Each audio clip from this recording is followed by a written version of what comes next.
Alright, so I know I've said this before, but lighting is absolutely crucial when it comes to making awesome videos. And with that being said, having good lights and affordable lights typically doesn't come hand in hand. However, this company actually reached out to me and wanted to send me one of their flex lights so I could show it to you guys, because not only did they say that it was fairly inexpensive, but it's also a really versatile and awesome light.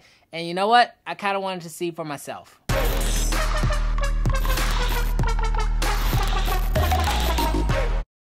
What's good, creative fam? Brandon Washington here. And first of all, if you're brand new to the channel, definitely consider hitting that subscribe button, because this channel is all about filmmaking gear, tips, and tutorials. But in today's video, we're going to be talking about lighting, and more importantly, good lighting for your videos. Today, we're going to be taking a look at the Linkstar RX-11TD light.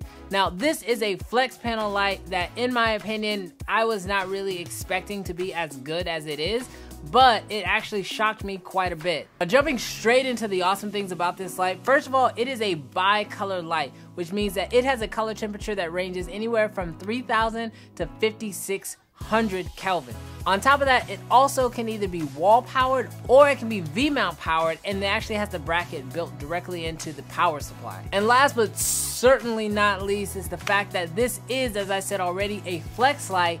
It's a very soft light, and this thing gets crazy bright. I mean, for example, right now, this light is literally only on 1%.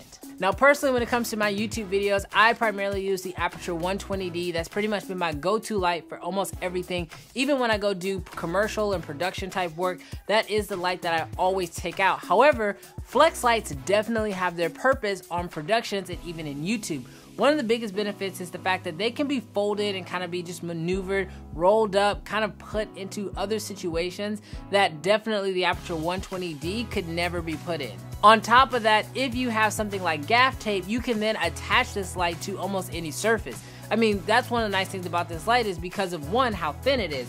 I mean, you can look at it and see, like, I mean, this thing is really thin. I mean, there's not much to it. I mean, you can literally attach this light to almost anything, and that's really awesome. I mean, I can't really say that about most lights. Now, with an awesome light has to come awesome controls, and with this thing, it is super simple. There are basically two sets of arrows, one that controls the color temperature and then the other one that controls the intensity. I mean, right now I have this thing currently set up at 5600 Kelvin, but you can see that I can easily, just by tapping on this thing, start lowering this thing, now sitting at a more 3200 warmer color temperature, and I can quickly just tap on this little arrow and switch it right back. And again, same with the intensity. I mean, I'm gonna go ahead and turn this thing up just so you guys can see how bright this light is. But I mean, quickly I'm gonna get overexposed. And so you can see just how much, wow, I'm only at 60. Okay, that's 100%.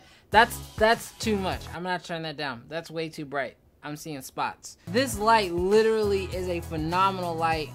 Back down to 1%. This light is a phenomenal light, especially with how bright it gets and how easy this thing is to control. Now, naturally, with a light like this, especially at its price point, you would not expect it to be able to compare to the Aperture 120D, but I thought, what the heck, let's go ahead and do a quick little test, see how well it compares, and see kind of like what we're able to get out of it.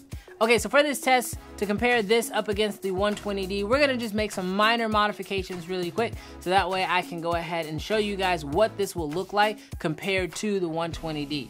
Alright, so what you guys are currently seeing right now is basically my typical YouTube type setup. So I've got the Aperture 120D with the light dome right here, kind of shooting me at about a 45-degree angle. It's currently set about 33%. Actually, it's set at exactly 33%, and I have this nice little just piece of white foam here. It's just basically a pop-up, and it is basically kind of bouncing that light, giving me just a little bit of fill right here. But now let's go ahead and take a look at the other light. So now we're looking at the Linkstar light, and you can see that it is actually doing a fairly good job as well. I mean, this light is definitely not as soft as the Aperture 120D. I mean, I am getting some kind of shadowy stuff happening on the side of my face here, but it is still a solidly good light. If I were to just take a little bit of diffusion and throw it over this light, I can almost guarantee that it would definitely soften it up. Alright, and here's the Linkstar with just a little bit of diffusion put on it. So again, it doesn't take much for this light to get a nice soft look, but personally, I think this is a great little light, especially if you were to use it as something more of like a hair light. Alright, so what are my final thoughts with this light? Well, personally, for a light that you can get for sub $300 on Amazon, which by the way, links down in the description. I get a small little bit of that, but it doesn't cost you anything extra.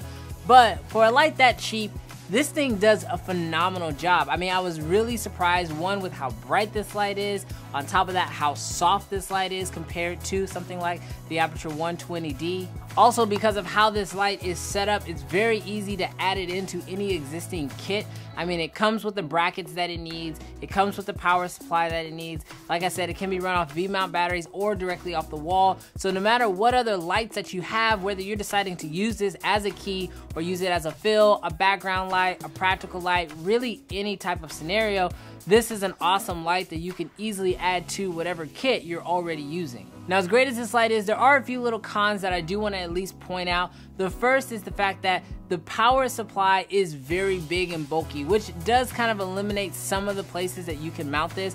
For example, I would have loved to have been able to mount this like on my ceiling to kind of fake like an overhead light, but the problem is with the power supply, it's so big and bulky, I would have no way to kind of mount it as well, which would then cause it to fall off of the ceiling and it really wouldn't work. So the power supply is kind of big, so it is something you're gonna have to worry about, but I just want to at least point that out.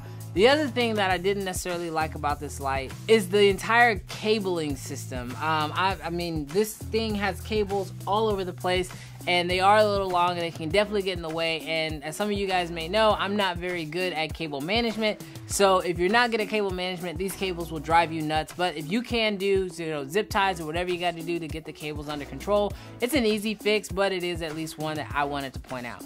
But there you have it, guys. This is a light that I definitely can sign off in saying that I do recommend picking up.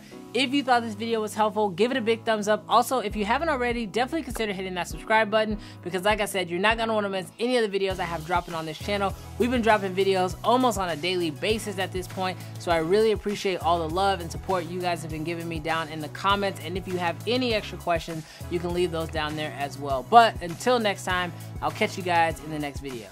Peace.